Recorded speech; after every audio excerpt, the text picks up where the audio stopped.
Ini dia, ini ada kinerja saham Logam Mulia dalam sepekan. Jawabannya adalah sangat berpengaruh dan direspons negatif oleh pasar. Karena kita sekarang kan biaya ekspornya nol kalau nggak salah. Itu selain untuk meningkatkan pendapatan pemerintah juga untuk melihat sih berapa sih ekspor emas kita sebetulnya. Jadi kita lihat nanti ada potensi income apa yang kita bisa dapat dari pertambangan itu yang mungkin sebelumnya belum tahu. Saya nggak estimasi. Nanti salah angkanya, saya lupa angkanya berapa triliun lah gitu. 2 sampai 6 triliun ya. Lalu seperti apa saudara usulan tarif bea ekspor emas ini berlaku untuk jenis emas seperti apa saja? Ini datanya berikut ini saudara, ini usulan tarif bea ekspor emas.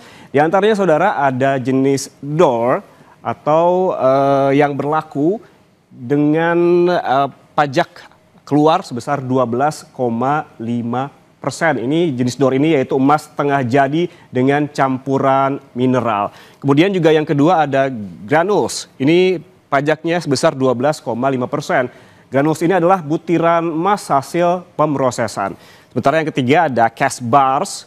Ini merupakan batangan tuangan yang dikenakan pajak sebesar 10%. Dan terakhir ada emas batangan cetakan yang sudah rapi sebesar 7,5%. Dan angka-angka ini saudara berlaku dengan syarat harga emas global di bawah $3.200 Amerika Serikat per troy ounce. Lalu bagaimana jika harga emas dunia di atas itu? Maka bea ekspor yang dikenakan akan lebih tinggi lagi 2,5% dari ketentuan. Makanya jika sekarang misalkan DOR 12,5%, maka ditambah 2,5%, maka ini masing-masing jadi 15%, 15%, 12,5%, dan yang terakhir di minted bars menjadi 10% apabila ketentuan tadi berlaku.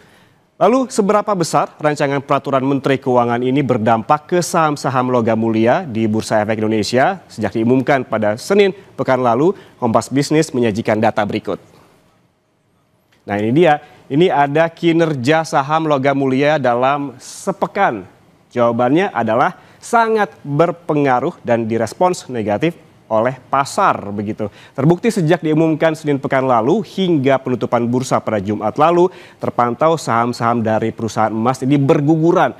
Kompas Bisnis saudara ini menyajikan beberapa saham sebagai contoh saja begitu. Di antaranya kita melihat yang paling populer adalah Antam atau dengan kode ANTM. Ini dari Senin pekan lalu turun 4,28%. Kemudian kita lihat juga ada AMMN yang turun 3,36%. Dan ada Arci yang turunnya paling dalam selama satu pekan terakhir yaitu 9,96%. Dan ada PSAB yang juga turun dalam yaitu sebesar 8,70%. Dan terakhir yang sebagai contoh yang kami sajikan adalah UNTR. Penurunannya sebesar 3,48% selama sepekan terakhir.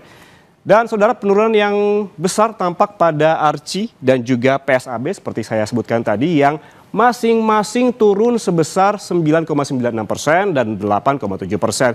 Mengapa demikian saudara? Ini dibandingkan dengan emiten-emiten lainnya di perusahaan lainnya total ekspor Arci dan juga PSAB ini 100% emas sehingga tentu akan sangat berpengaruh terhadap kinerja keuangan keduanya.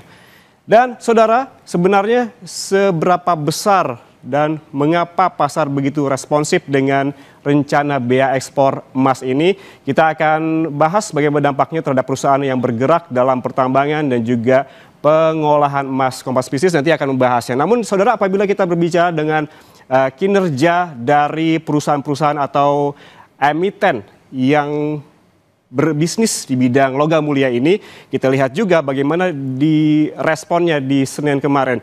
Apabila ini merupakan angka-angka selama satu pekan terakhir saudara, pada saat pengumuman itu dilakukan pada hari Senin pekan lalu, justru penurunan juga terjadi tapi tidak sedalam ini.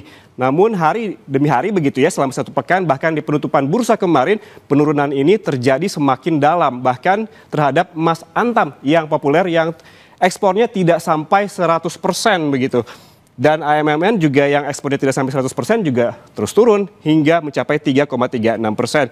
Dan yang memang luar biasa ini terjadi fenomenanya di angka 9,96% di ARCI penurunannya dan juga PSAB sebesar 8,70%. Seperti saya sebutkan tadi, dua perusahaan ini memang mengekspor emasnya begitu dan 100% emas yang diekspor. Sementara UNTR memang persentase emas yang diekspor tidak begitu banyak sehingga kita lihat juga penurunan sahamnya juga tidak begitu besar begitu dibandingkan dengan yang lainnya sebesar 3,48%.